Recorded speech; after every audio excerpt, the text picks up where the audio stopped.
2009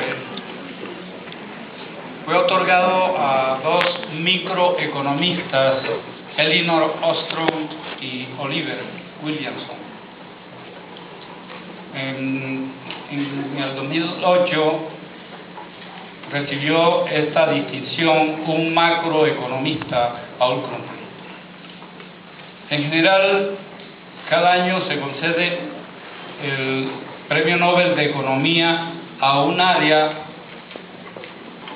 de la economía, que bien puede ser macro o microeconomía, y muy excepcionalmente podríamos encontrar que se le haya concedido el premio a aportes en las dos áreas, digo, el premio en ese mismo año.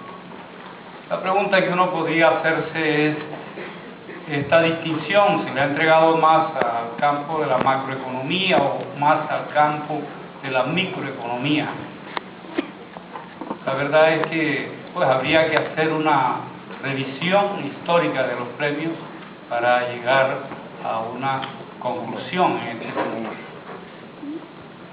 Lo que sí está claro es que el campo de la macroeconomía es más popular, sobre todo por la forma en que los nobeles se sienten más a gusto abordando temas macroeconómicos que en el campo de la microeconomía.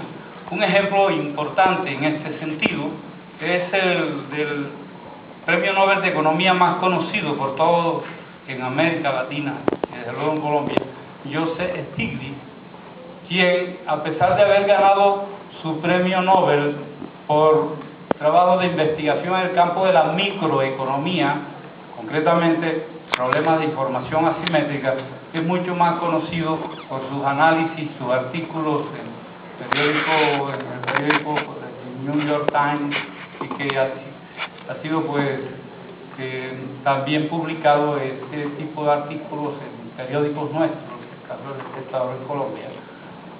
Repito, en este caso la macroeconomía ha resultado más popular. Hay un debate sobre si tiene sentido la diferencia entre macro y microeconomía.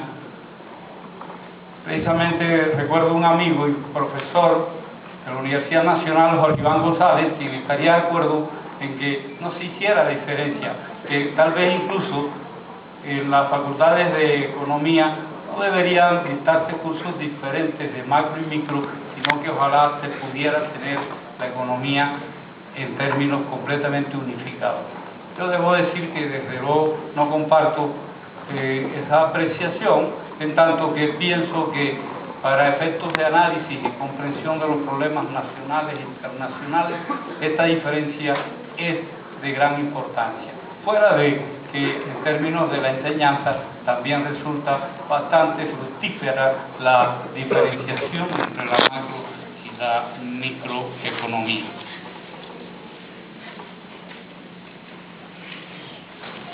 El tema de mi charla es sobre uno de los dos Nobeles de Economía del año pasado, Oliver Williamson, y la importancia de su aporte en el análisis de las concesiones viales.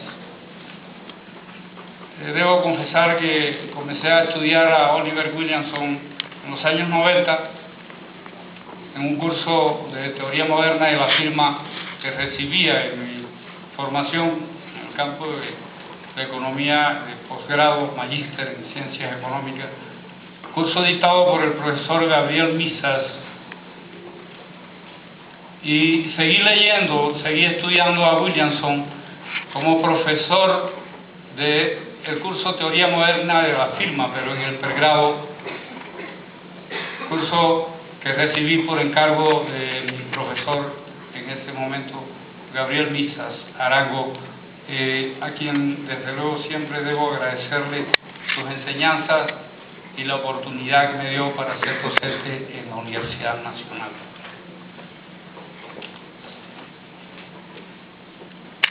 La charla la divido en 4 puntos: la influencia de Ronald Coase, Nobel de Economía de 1991 en Williamson, el aporte de Williamson y los contratos de concesión vial, y termino con las concesiones viales. Estos son temas que desde luego merecerían un tratamiento mucho más extenso. Sin embargo, aquí debo hacer un resumen bastante estricto de cada punto para poder cumplir el tiempo destinado para esta charla. Comenzamos con la influencia de Ronald Coase en Williamson. Ronald Coase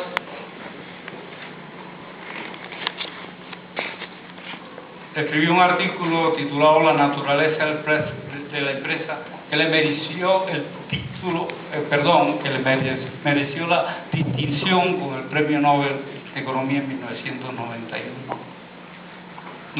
No necesito escribir más.